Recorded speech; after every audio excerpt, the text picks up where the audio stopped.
everybody joining us for this summertime stats session with Dr. Richard Gardner, our Director of Student Learning Services. It's approximately 12:59, so we're just going to give it a few more minutes here before we go ahead and jump right into it. I know stats and everything that comes with is one of our favorite subjects for our incoming students, so we want to make sure Dr. Gardner shares all the available resources to you all. And then maybe he'll actually share some of the valuable resources within our student hub as well. I think we're going to go into that. So for those that are just joining, we will start. Again, my name is Rudy Torres. I'm the Director of Admissions for Alliant International University. Joining us today and talking a little more about our student support services, or resources rather, is Dr. Richard Gardner, who's our Director of Student Learning Support Services. And we will start promptly in just 1 minute or so. And for those that, for future reference, we will have this session recorded and more information will come as we conclude. And just a reminder for those, I think I've seen a lot of familiar faces throughout the week. We have our coffee hour mixer scheduled for tomorrow for your individual campuses. We do have our student clubs info session coming up tomorrow as well. And then on Mondays, one of our big ticket items, our main event, where you're able to speak with our president, Mr. Andy Vaughn, and our provost, Dr. Tracy Heller. So again, welcome everyone. Good afternoon. We're going to get started in just a moment or so. And if you have any immediate question or concerns regarding what we're going to discuss today, feel free to chat them in the chat room or ask the Q&A, and then we're going to get started in just a moment here.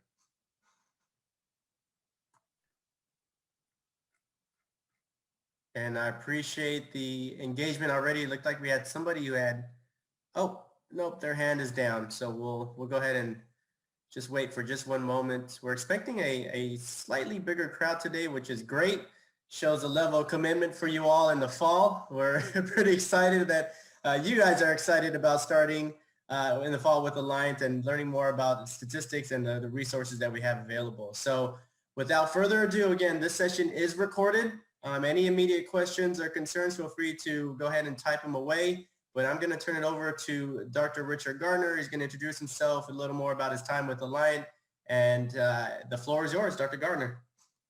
Well, Rudy, thank you. First of all, I just got an error message on my computer that says something's not working. Can you guys hear and see me? Good. Okay. See you. Absolutely. All right. Good. Okay. Thank you. So first of all, my name is Richard Gardner, and I'm not a doctor. I'm like but thank you for the promotion there, Rudy. I'm like the only teacher at Alliant that isn't a doctor, but I sure know my stats.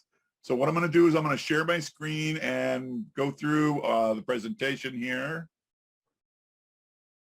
And that's not you. Let's get you up. And let's get you started. F5. Ta-da! So this has to be a very short review because what I'm trying to squish into 60 minutes here usually is a 16-week semester course. Okay, so but what I did was I handpicked what I believe will be the most important things for you guys to know when you start your advanced statistics. Okay, so if you know these basic things that we're going to go over, it's going to make your world a lot better in that advanced statistics. And again, I got to thank Rudy. I've been trying to get this done for about 15 years. And this is the first time that we've actually got it put together thanks to Rudy. So Rudy, I'm going to make sure you get a big raise. Okay, here we go. First of all, write down my email address. I have a little package that I'm going to send to everybody in attendance.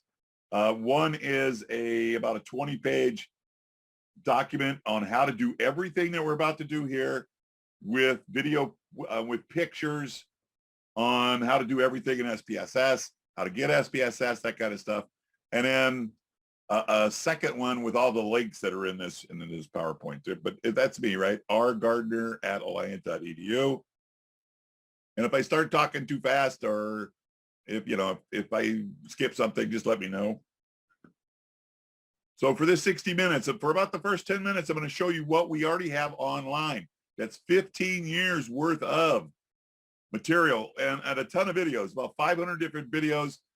It'll show you how to do everything by hand, because back in the old days, we had teachers that taught this class with calculus. But nowadays, everything's done in SPSS. It's a big lifesaver.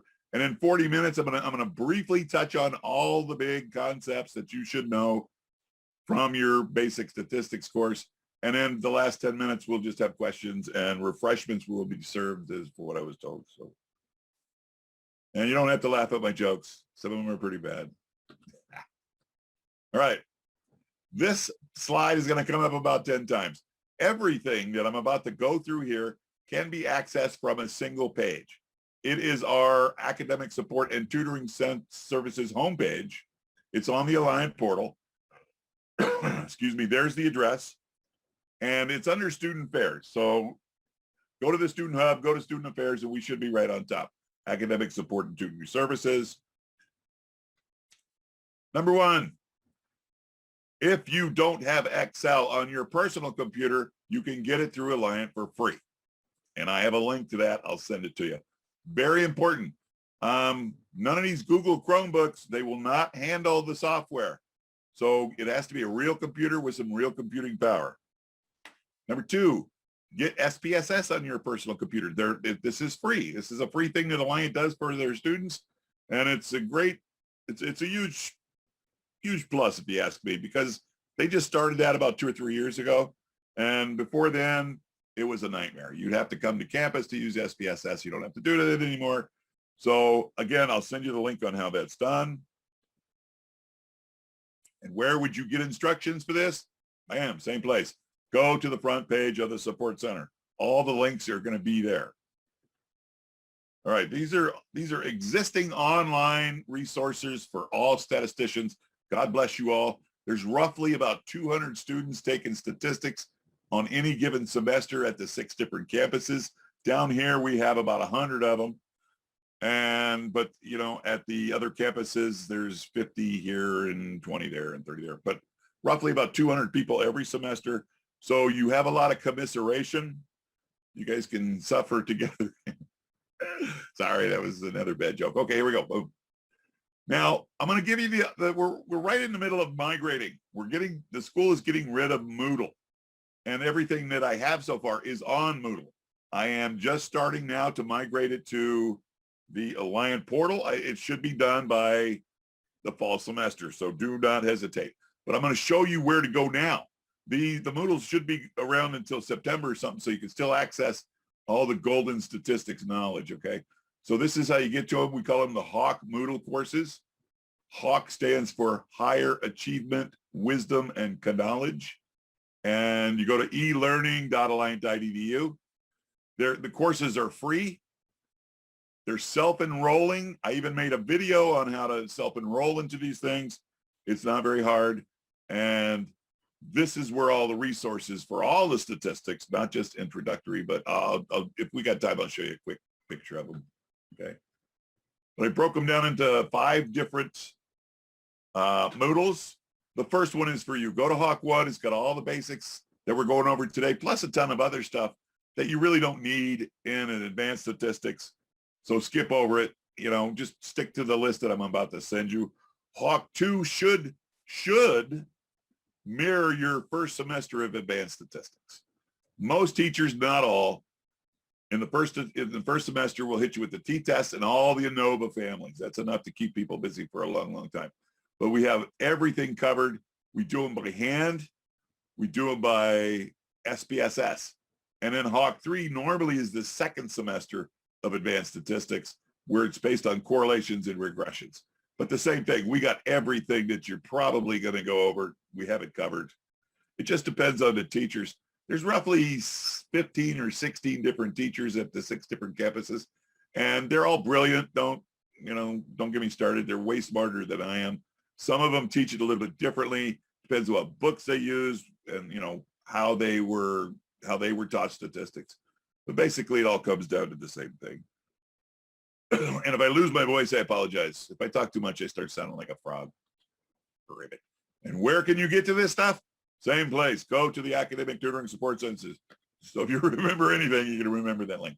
Okay, so the new place that you're going to access this is the Academic Support and Tutoring Center. I'm going to take you there now. Boom. Let's see. Pay no attention to my YouTube. Boom, there it is right there. Okay. Here's the old link, right? It's statistics support services. And this is, it's all in the PowerPoint. And I got a bunch of weird videos that will make you guys giggle, I hope. But it's got all the important links and everything for that. Now the new one is going to be right here. I'm going to rename it to something clever, but it's the new stats. I broke it down into two parts this time. One is a vocabulary approach that has every statistical vocabulary word you could think of and its definition and an example. And then now I'm putting the concepts, the actual analyses. That's what I'm doing next. And that will have every test that has ever been run at Alliant, save one. And if I get enough time, I'll do it. That's the survival analysis. We do have one teacher that teaches that, and I've never done it before, so I'm kind of excited. But again, so it's split into two forks, one by vocabulary approach, the other one by the actual procedures. Okay. And how would I get back here? And okay. So me. That was about 10 minutes. Hey, that was about perfect. Hey. All right, ladies and gentlemen. Now, these are the absolute basics parts of statistics that you should know, okay? And I'm assuming if you guys are graduate students, then you already had an introductory statistics class at the undergraduate level. But let's see how much of it you remember. I didn't remember anything about this when I came here. So the basic concepts about statistics. First of all, statistics is the science that deals with large amounts of data, usually large amounts of data, okay? And what to do with it. Statistics does not predict individual outcomes. It does not predict the individual outcomes. Like, it's not really good for gambling. That's a different kind of probabilities. And that's in Hawk 1. If you want to take me out to Viejas, I'll make you guys millionaires. So, but it does identify trends. Very important.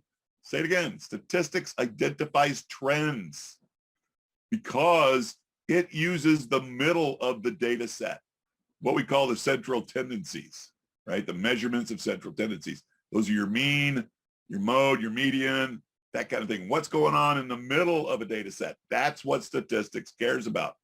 Say that again. Statistics likes the middle of a data set. What are the average people doing? Okay. And then statistics is not an exact science like algebra where x equals 14. Doesn't work like that. It's more like a strong maybe, right? It might be this, it might be that with the strong part, because regardless of how good of a statistician you are, there's always a chance that there's always a chance 5% of your results will always be wrong or might be wrong, right? So 5% of the time, whatever you're doing is, even though you did it correctly, the results will be incorrect. That's what we call type 1 error. Okay, that is the nature of the beast. All right, so these are all words that I tried to make. A little story here. I've been working on this thing since Monday. And let me go back one. And I realized I had 85 slides and I wasn't even halfway through. So I went, oh my God. So I'm just going to touch on some major points here. Now, this, I went through and I pulled out, this is probably the most important vocabulary here. And we're going to go through them as many as we can. But again, I don't want to, I don't want your brains to explode. All right, basic concepts. So again, statistics is the science of mathematics that deals with large amounts of data. It's been around for almost 100 years now. Descriptive statistics. All right, statistics is broken down into two chunks, right? Two main things. First thing is you describe data, descriptive statistics, right? That's your charts, your graphs, your tables, and your mean and your mode, anything that would tell you about what that data set looks like as a variable, okay? Inferential statistics, this is the one that's going to give you guys heartburn. This is the one that has all the tests, okay? We basically, statistics takes information from a sample and tries to what we call generalize it to a population. So statistics from a sample we try to prove that it's true for everybody in existence for the whole population. That's what statistics is. And the word statistic literally means it's any piece of information that was collected from a sample. Say that again. A statistic is any piece of information like a mean or a mode or a standard deviation that's collected from a sample. If it's collected from a population, it's called a parameter. Okay, so here's some examples. N stands for medium, SD is standard deviation, T-score, D-score, blah, blah, blah, blah, blah. Okay, those are all statistics. All right, moving on. The types of variables and graphs. I've had to mush these guys together, but, here we go. A variable. A variable is any characteristic or condition that changes from person to person or car to car or, antelope to antelope, whatever the individual is in your study. Anything that can show change in there is called a variable because it's got the word vary in it, right? Examples are age, gender, height. You know what a variable is, right? And a value is a number or a category. Depending on your teachers, this becomes, so some teachers use the word values, some use numbers, some use scores, some use scales. Everybody uses it a little bit different, but it all means the same thing, right? A value is whatever you're measuring. And here's some examples, right? I like numbers. I'm a numbers guy. Language escapes me. It really does, you guys. So I was, forced into numbers by the time I was in the 6th grade. Or it could be categorical, right? A categorical value could be male or female, yes, no, et cetera, et cetera. And a score is a person's value. A score is a number, right? Keep that in mind. A score is just like a regular number, like what you got on a test or how much money you got in a bank or something like that. Right? It's a basic unit of information, or datum. But I throw some Latin at you there. Datum is singular of data. And here's some examples: -38, male, blah, blah, blah, blah, blah. And again, a statistic is any information from a sample.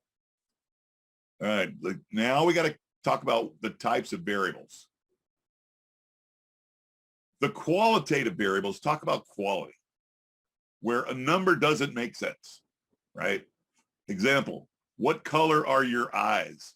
Your eyes are 3. What the hell does that mean? Doesn't make any sense whatsoever. So any variable that puts people in a category or cars or anything is called a categorical variable. Sorry about that. Didn't silence my phone, right? Qualitative. Quality means categorical. And the main ones are gender, what kind of tennis shoes you wear, and grouping, anything that's a grouping variable. Very, very important. Get used to a grouping variable, because that's what you're going to do in the beginning. You're going to look for difference of specific variable values between men and women, between ABC therapy and CBT therapy, whatever it is, right? There's always 2 types of variables. And a grouping variable, categorical variable or nominal variable, usually is the IV. I don't want to go into a lot of detail there, right? So there is no magnitude between categories. In other words, it doesn't matter which category.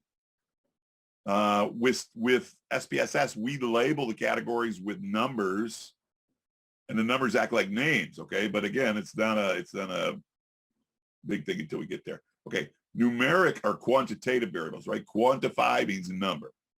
So those are numeric variables, quantitative variables. And those were where a number kind of makes sense, right? How much money you got in the bank? $13, that kind of stuff, where it makes sense. That is a quantitative variable. It's a numeric variable. All right, and it gets weird, you guys, because there's a million different descriptions of variables. There literally must be 100 different types of variables. It depends on what you're doing with them. All right, so the types of quantitative variables that you need to know are, the first one I started with was an ordinal variable. An ordinal variable normally is, like, if you guys are familiar with Likert scales, and that's how you pronounce it. That's the guy's name. He was German. It's pronounced Likert. You're going to hear a lot of Likerts. That's the mispronunciation, but Likert scale, right? 1, I hate it. 2, I don't like it. 3, I'm kind of neutral. 4, I like it a lot. 5, I love it. Right? That's a Likert scale. That is an ordinal variable. Level of education is an ordinal variable, where it doesn't really matter how far different they are as long as they're in order, right? A good way to describe that is like who came in first place in the race, who came in second place, who came in third place, right? Order. Doesn't tell you the time difference at all. It just gives you the order. That is an ordinal variable. Coming up is the interval variable. Now, depending on the teacher, the really, really smart teachers, those are the ones that drive me crazy. They call them interval variables. I don't want to go overboard with this, and I'll try to explain it here in a second. So an interval variable basically is like a number line, right? Any variable that you can measure, like using a number line.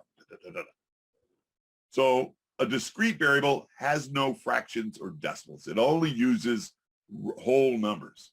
That's the big thing. A discrete variable, it only uses whole numbers, right? It does not use fractions or variables, and a continuous variable does, right? A continuous variable, which is probably the most common variable you're going to use in your life of statistics then, right? Continuous variables and categorical variables, 9 times out of 10, those are going to be your variables. But a continuous variable is literally a chunk of the number line. It can have fractions. It can have decimals because it's continuous. And then that comes from a calculus thing. So, and there's one called the ratio scale, where a 0 actually makes sense. Again, I don't want to go into too much detail. I'm eating a valuable time here. I'll try to go in that if there's time again. Okay, so this is the way I remember them. Noir, N-O-I-R, which is French for black, right? Noir, like film noir. Nominal, categorical, very important. You're going to get a bunch of those. Ordinal, you will get those too. Normally they're the demographics, okay? Ordinal is a beautiful variable. I love it because you can use it as a categorical variable, or you can switch it over for a regular continuous variable. It's very interchangeable. So whoever came up with the ordinal variable gets a badge for me. Interval. You know what? I'm telling you, I'm going to spill right now. Do not use interval ratios. Some teachers will give you some guff on that, but an interval ratio doesn't have a real 0. The only example I've ever heard is temperature, right? Temperature is an interval ratio. In other words, when it's 0 degrees on your thermometer, does that mean there's no degrees outside? No. That means everything's been done from a scale. So that's why I tell everybody, never use a real interval variable. A ratio is a continuous variable, right? Because it has a real 0. How many purple giraffes are in your house? 0. That makes sense, okay? And then when you get the SPSS, they only use 3. They do not use the interval because it's caca, okay? But scale is a regular continuous number. Ordinal is ordinal, nominal is categorical. All right. Descriptive statistics, not that important at this point in time. Okay, I'll say that again. The pie charts and the bar charts, not a big deal, right? That's basically an undergraduate stuff. But histograms are. You will be introduced to the histogram. And this is the way that they show the distribution of your data, right? You're going to have low numbers. You're going to have high numbers. You're going to have numbers in the middle. You're going to have data everywhere. So you need to come up with a snapshot of it. What does it look like, right? So like if you're looking at ethnicity, right? How many white guys you got? How many African Americans? How many Hispanic? How many Asian? That kind of stuff, right? You want a snapshot of that data. And that's what these guys are for. So pie charts and bar graphs, they're basically made to count nominal variables. You can either use percents or counts, either way you want to go. Histograms on the other side are, they give you ranges of the spread of your variable. So the histogram, that's the big difference, is the histogram uses ranges on the x-axis. All right, so here's a pie chart. Easy to tell, the biggest part of the pie is the therapy gets CBT, right? The smallest is the purple, that's humanistic. So if you just got a couple of categories, use a pie chart. You know, it works really good with two, like gender. So if you got, you know, less than 5 or 6, use a pie chart if you want. You don't want 100 different variables in here, because then it looks like, you know, a pizza cut at my house where there's 19 million different pieces. So, okay. Here's bar chart. If you got a lot of variables here, if you got a lot of categories, it's best to use this. If you want to compare these guys to each other, you should probably use a bar graph. And it gets fancy, right? So this was done in Excel. You can make them real pretty. You see that? I like them. Should have one again, but right, there's a plain Jane, but you can put the numbers on there. And there's a fancy, ooh, yeah. So if you're going to put graphs in your paper, do the fancy ones. Watch the videos. They're cool. Okay. Histogram. This is probably where you're going to start. Day 1 in your class. Teacher's going to give you a bunch of data. So with this data, these are the number of social interactions between all these people, right, per week. Like there's this guy, 44. Well, there's one, 48. Mr. Popular. And then you got guys like me, like 3. I don't know, 1. I don't go out much these days, okay? But right, you got this spread of data. That's the variance of the data. It's all over the place. So what you do with that is you make a histogram. So how many were between 0 and 10? About 22. How many had between 11 and 20? Somewhere around 33, et cetera, et cetera. See that? See how that works? That is a histogram. Again, your y-axis is your frequency, how many, and then your x-axis are ranges. There's a reason behind this, because for most of your statistics that you're going to run, the data has to fit a normal curve. This data set right here is not normal. So I'm going to hit you with normality here in about 5 minutes, okay? I got one eye on the clock, one eye on the clock. So this is not normal, but this is a histogram, right? So this was the social interaction, right? How many people didn't have any? About 8. How many people had a lot? 48. Yeah, a couple, right? See that? Spread out. This is not normal either. But I'll wait till I get to the normality part. Okay, moving on. Sip of coffee.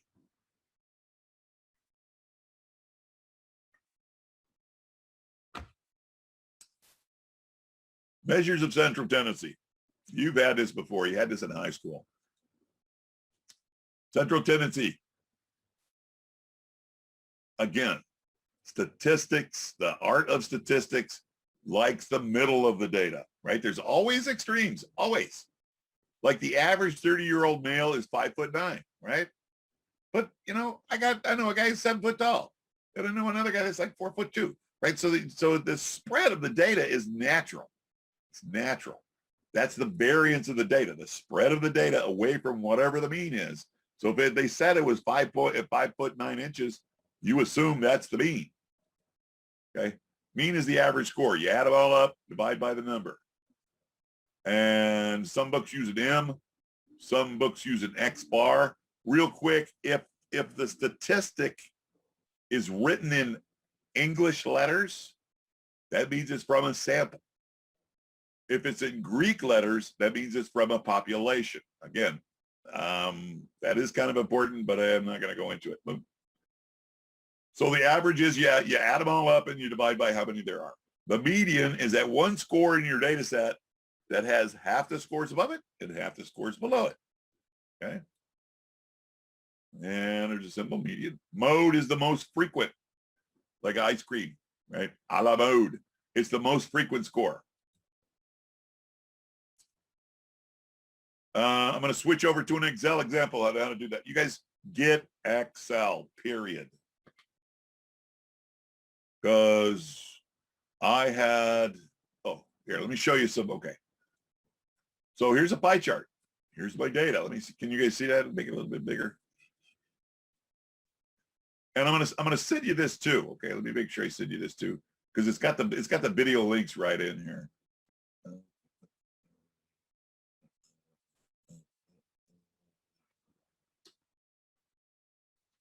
But I don't write it down. You guys all forget. I'm old. All right. So watch. And then when I started teaching this class 20 years ago, I didn't know Excel did all this stuff. I don't think it did 20 years ago. It might have. But one of my colleagues said, no, start teaching with Excel. It was about 15 years ago. And I went, oh my God. You simply highlight the data. You go to insert. And then I always just go to recommended charts and it puts them all up there. And I'm going to say, boom, ta-da. There's a bar chart. Now you click on it and here's your fancy ones up here, right? You can go, ooh, oh, yeah, I like that. Ooh, cool. Same with the bar graph. Highlight the data. Go to insert. Recommended. Now, I guess in Europe, they use these bar charts. But Europeans, they're different. We do it in America like this. We go up and down. So, right, there's your bar chart. Isn't that fast? Too easy. Now, okay, so we're back to measures of central tendency. One thing I like about the internet is there's a lot of free data out there, and I'm talking a lot of free data. So I took this off a website, and it was about 10 years ago, and it was the average price houses for their homes for Phoenix, Los Angeles, all the way up to Portland. These were the average prices, the median prices, right, of their homes. And it went back from 1991 to 2009, so about 20 years worth. So watch this. Watch the power of Excel. I pick a cell. I mark them for your convenience there. So we're going to find the median of this column. Excel likes columns. SPSS only uses columns. So try to keep your data in column form, right? All right, so I'm going to pick that cell. I'm going to go to the function bar, click that little f of x. Make sure you're in statistical. And now what did I want? I want the median. What does that start with? There it is right there, median. Bam, look at that. And I simply highlight the data. Never trust that the number it puts up in there. Watch the video, it shows you how. And you get an error formula. Thank you very much, you stupid computer. Okay, let's do this again. So again, I can see it stopped at B235. Okay, yeah. So see, once you get good at it, you can just simply go there and type it, boom. So there's the median home price for that first city. What was it, Phoenix? Phoenix. There's the median. Now we find the mean. Now you can do it this way. If this up here is called the function bar. You click on it, you start your sentence with an equal sign that tells the software that a function is coming. And you simply type in average, A-B-E, oops. It'll pop up. And it doesn't have mean, it has average, okay? So, but the same thing, you simply highlight the data.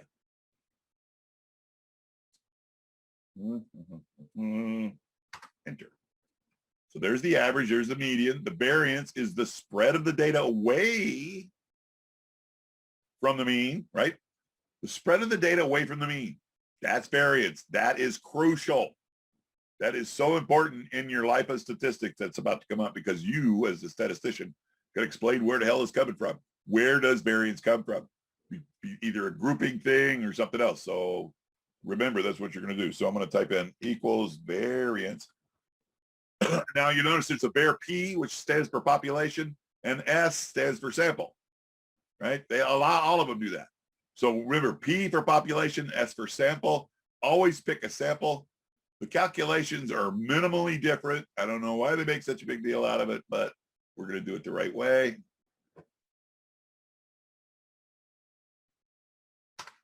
And bam, there's the spread of the data, the variance. Now, the standard deviation is simply the square root of the variance, but we're going to pick that cell. Let's do it from the function bar this time. We're doing St. Dev. St. Dev as a sample. Bam. And it wants the numbers. It's the same number set. Mr. Gardner, can you do that sound effect one more time? I missed that in my notes. Was that the highlight, and you said bam? Was that bam, bam, bam, bam? There you go. Bam. Okay.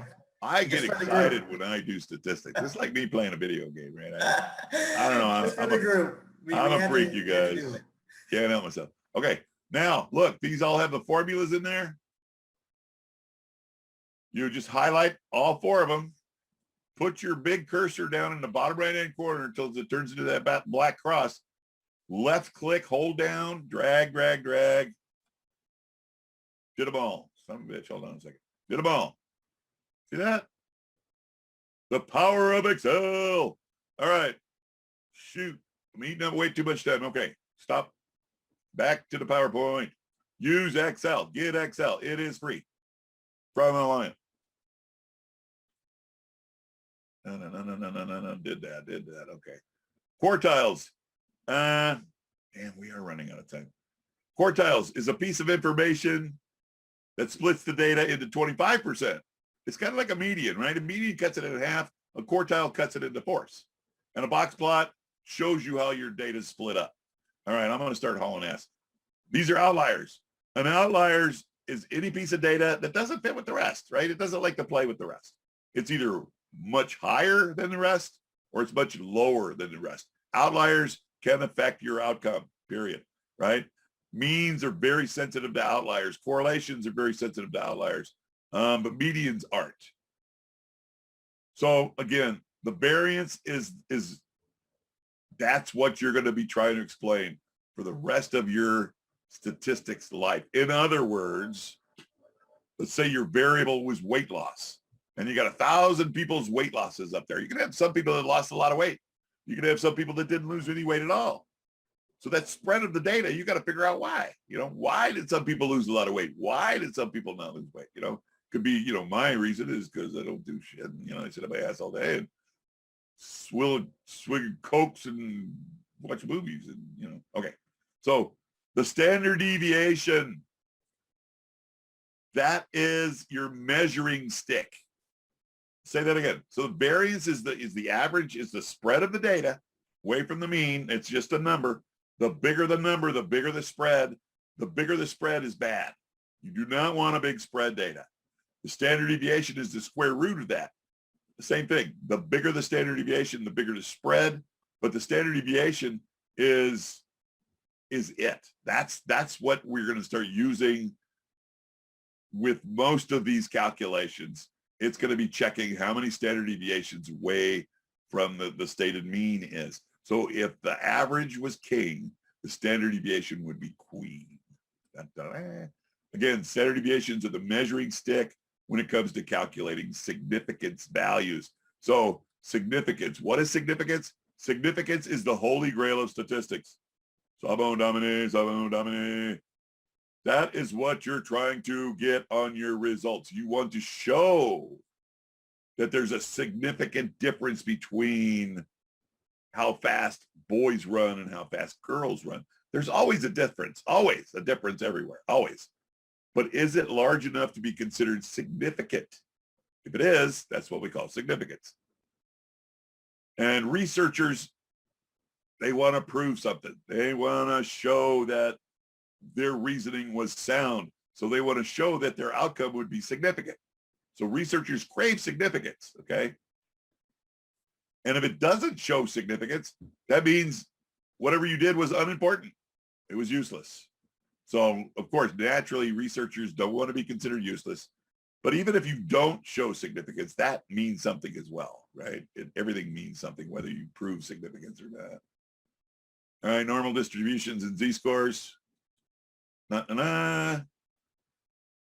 again, a histogram shows you how spread the data out is, like that. And there's 3 kinds of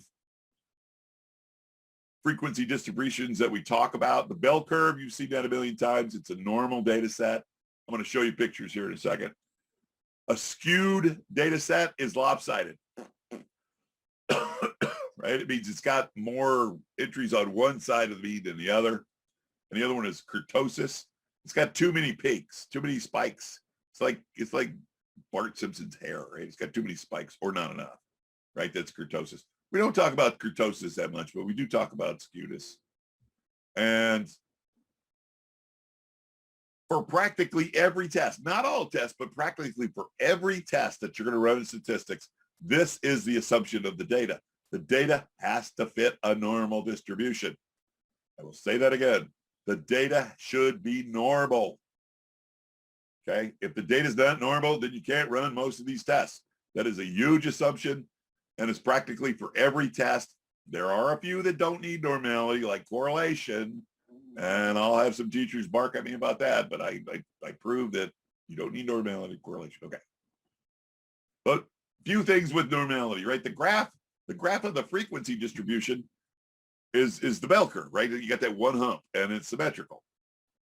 The mean should equal the median, should equal the mode, or relatively close, right? That's another definition of normality.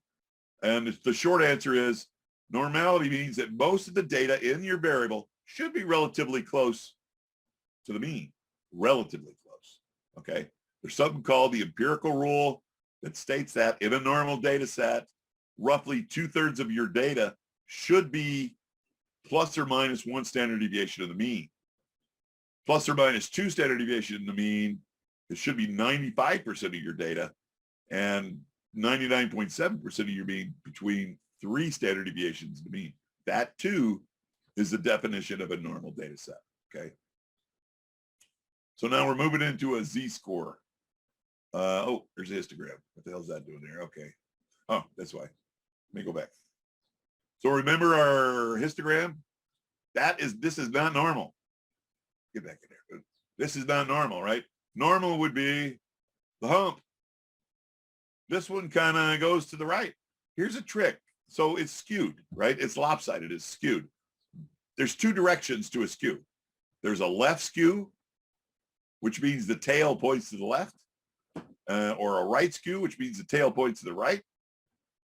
A right skew is also called a positive skew because it's going down the positive side of the number line. A negative skews to the left because it's going to the negative side of a number line. But this is skewed to the right or positively skewed, right? That's a normal data set, right? It looks like it's giving you the finger. There's the bell curve. That's a normal data set, right? So, all right.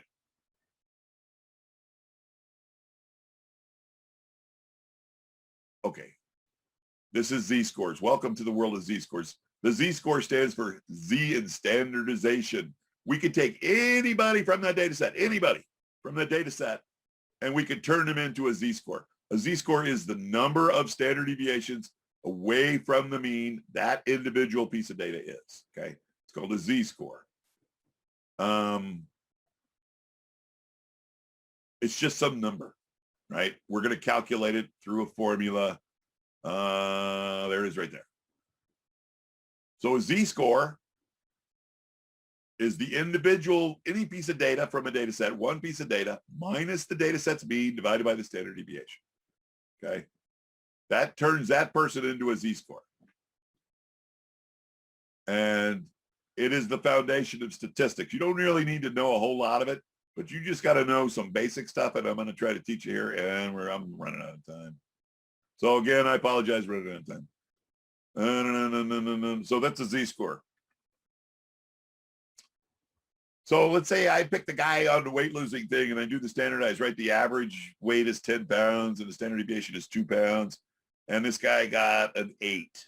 So, 8 minus 10 is -2 divided by the standard deviation of 2. So -2 divided by 2 is a -1. So this guy's got a z-score of -1, which literally means he's 1 standard deviation below the mean. If he was a +1, it would be he was 1 standard deviation above the mean, right? Positive z-scores means they're above the mean. Negative z-scores means they're below the mean. Very important. If your data set is normal and you standardize everybody in that data set, then the average of that data set is always 0 and the standard deviation is always 1.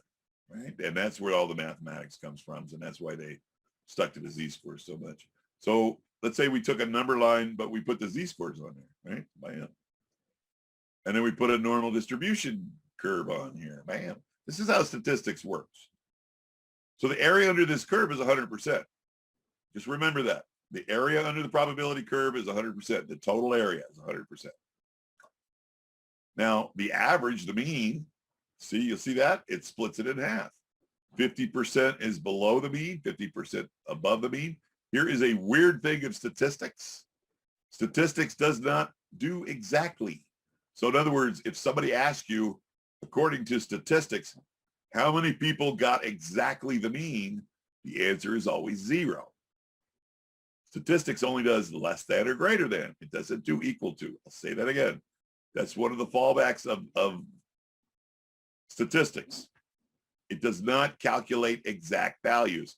So if somebody asks you, well, how many people scored 10? Let's say, the weight loss problem we just had. How many people scored a 10 on there?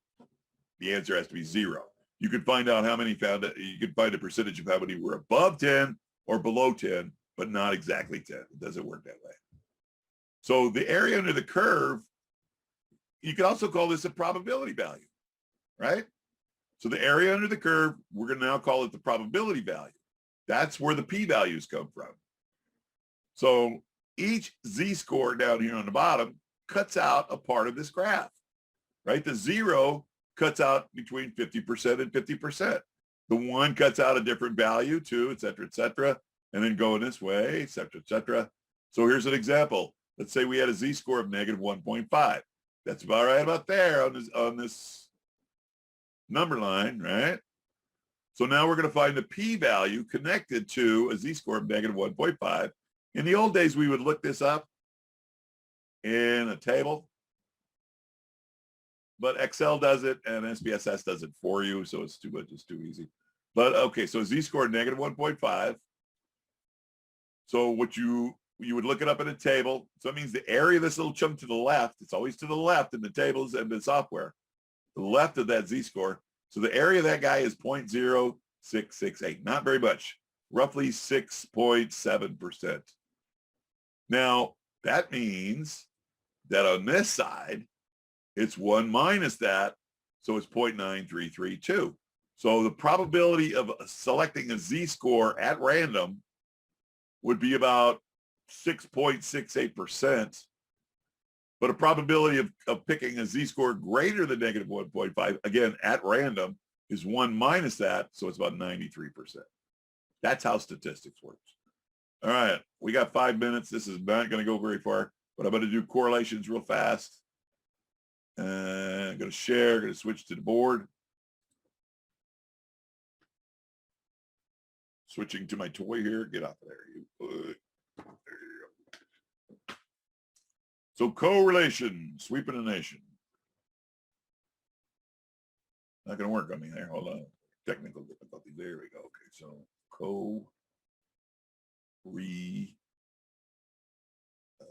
there's 2 R's. Relation. Right? Co means 2. Relation means relation. But this is when all the data comes in pairs, right? 2.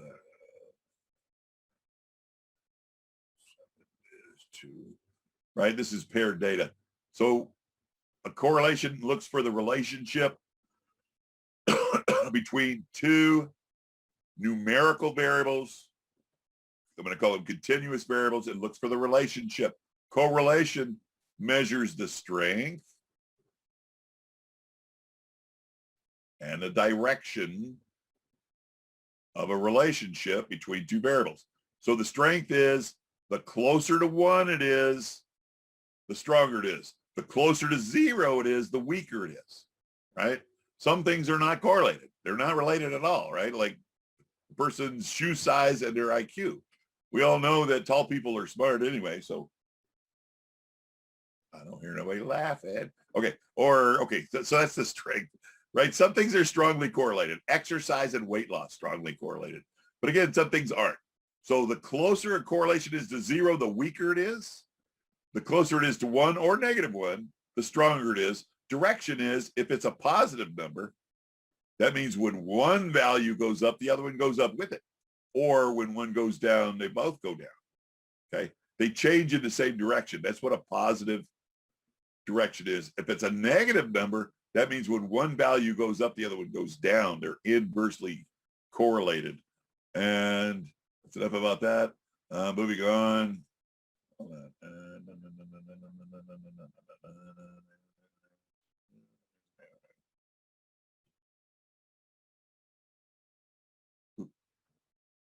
Okay, here we go. A sampling distribution is up until this point, we've only been talking about single variables, single individuals from a data set. We pick one guy at random, from an individual data set, and we turn them into a z-score or whatever we're going to do. We're talking about one person. Sampling, on the other hand, is we don't take one people, we take a sample of people. We take 10, we take 100, we take, you know, a sample of them, right? It's more than just one. So the sampling distribution, the only thing that changes is this. Your standard deviation gets changed to what we call the standard error. All right, this is a standard error, which is basically a standard deviation from a sample. Okay, this is a standard deviation. Supposed to be from a population because it's a Greek letter. But when you're picking more than one person at a time, you have to divide it by the square root of n. That's called sampling. And I hate to do that to you. Okay, but that's a quickie. How do I go back? Hold on, I gotta clear everything. All right, I'm having a senior moment here, you guys. Okay. New share, back to you. Oh, okay. That was sampling, dude. Confidence intervals. Real quick, confidence intervals kind of look like this. Text.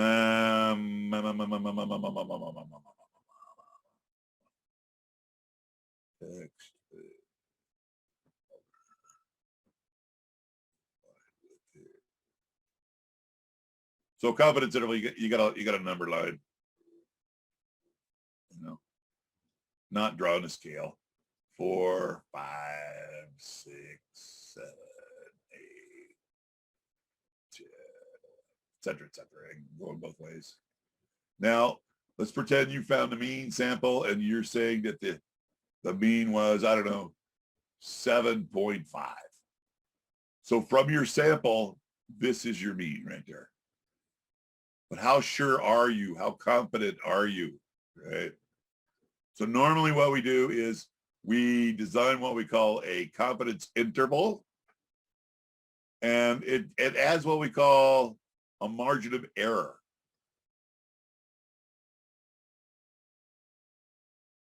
It's what I like to call fudge room. You get to fudge a little bit. But in other words, it'll add and subtract a margin of error. So let's just say we're gonna, 1.5. So even though the data said that the sample mean was this, then what we're trying to do is trap the true population mean in there. So if we subtracted 7.5, we subtracted 1.5, it would go down to here. If we added it, it would go up to here. So what you have here is this interval of numbers between 6 and 9, and let's pretend it's a 95% confidence interval. That's the main one you're going to use. So instead of just being the mean is 7.5, the mean is probably 95% sure that it's between these two values, that it's between 6, and that little half box means interval, to 9. So we're pretty sure that the true population mean is hiding somewhere between 6 and 9. Okay. And that is very important, because you're going to use that to reject or not the null hypothesis. So let's keep going. Oops, hold on. What did I just do? God dang it. Senior moment. Hold on. Okay. And I think this. Okay. And then we do this. No, Okay. The test of significance. Okay. That's when you have the null hypothesis. The null hypothesis is like Odin. It's everywhere. The null hypothesis states there is no difference between group means. There are no significant relationships between variables. There's nothing going on. In fact, for most null hypothesis, the word no or not is in the null hypothesis. Okay. Again, that's what we assume is true. We assume the null is true, that there is no significant differences anywhere, that there are no significant relations anywhere. Until you can prove that false and assume the other one is true, the alternate hypothesis is just the opposite, right? There is a significant difference. There is a significant relationship. That's what we call the alternative hypothesis. So those are the only two possibilities, right?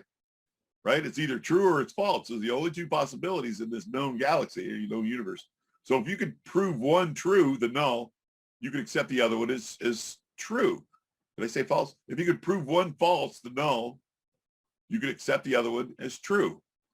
That is what we call proof by falsification. And that's why that makes these things work. And I'm about out of time. So t-tests, I'm going to send you some examples. Please try them at home. There's videos on there. What I strongly suggest is once you get SPSS, get it as soon as possible. Once you get SPSS, start playing around with this stuff. I guarantee you, your stats teachers will love you and make everything better. And where can you find all this stuff?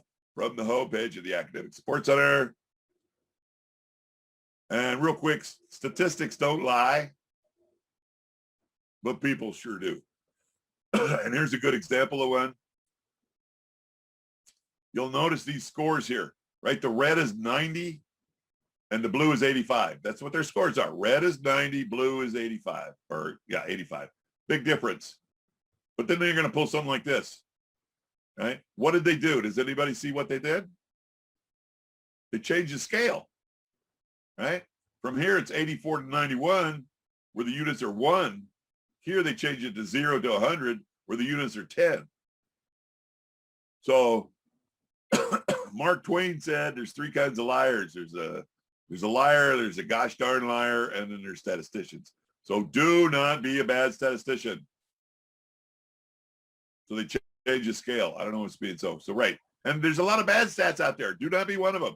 I've read literally thousands of dissertations, and half of them were done so poorly, they're just wrong. I don't know who let them go through, but they just made so many mistakes, it wasn't funny. Don't be like that. This is Alliant. I guarantee you, Alliant will not let you be like that. So that's it. Questions? All right, Mr. Gardner, so we have a question from Amber. Do the courses allow for the use of all stats calculators available online, or do they focus on solving it by hand? You're going to be using SPSS, period. Now, a lot of things that you can do in SPSS, you can also do in Excel. Excel does a ton of stuff, you guys. I barely touched on Excel, but Excel will run all the t-tests. It runs all the correlations. It will do a regression. It will do most of your ANOVAs as well, right? But it doesn't put all, it doesn't do effect size. It doesn't do power, where SPSS does. So focus on SPSS first. I guarantee you, your teacher's going to walk you through that. And it's not the easiest program to use at first, but after a couple of weeks, it all becomes easier. So you stick to SPSS. Do not buy a TI-83. Do not buy that. You will not, forget it. It's not for this class.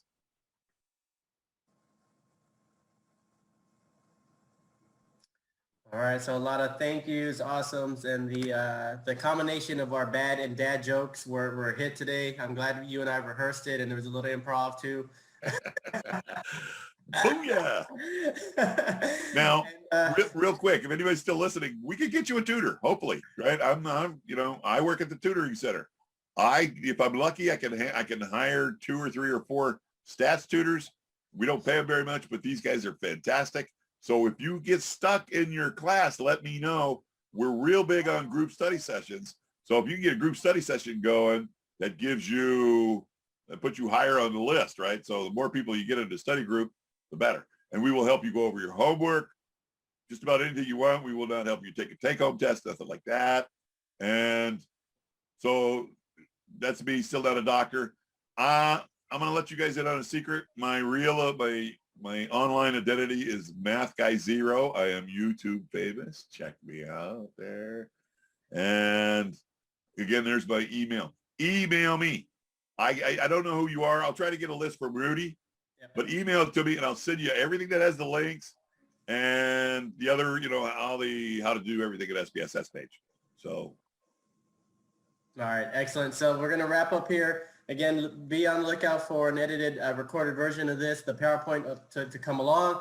Again, I sent the link for our upcoming summer event series. So tomorrow you should have your coffee hour. It's just coffee tomorrow at your campuses. And then we have the student club info session at noon, I believe. And then Monday, again, our main event with our president, Andy Vaughn, and our provost, Dr. Tracy Heller. And now for the tutoring site or the services on the SharePoint, it's just not statistics. But as you come to it, we have the dissertation toolbox. We have the writing center. Mr. Gardner will set you up with tutoring as needed, but there's a whole wealth of information that you all should definitely save this as a bookmark, and he can point you in the right direction across all the campuses. So just be aware of that. And coffee hour, Deanna, yes, it's on Zoom. It's just coffee and it's on Zoom. So just please register if you haven't, and be on the lookout. Every coffee hour has a different registration link for your campus. So just if you're in San Diego, register for the San Diego one. Fresno, same thing for Fresno. So we're going to wrap up here. Mr. Garner, thank you so much. It's been a pleasure. And for those all that attended, Summertime Stats has been a hit. I'm so happy that we had this. We're going to go ahead and make sure we take this to the next level for our next summertime. All right, Mr. Garner, and everyone, have a great afternoon. Rudy, thank you. Thank you, everybody. Let me know if you get stuck, all right? All right, sir. Stay safe.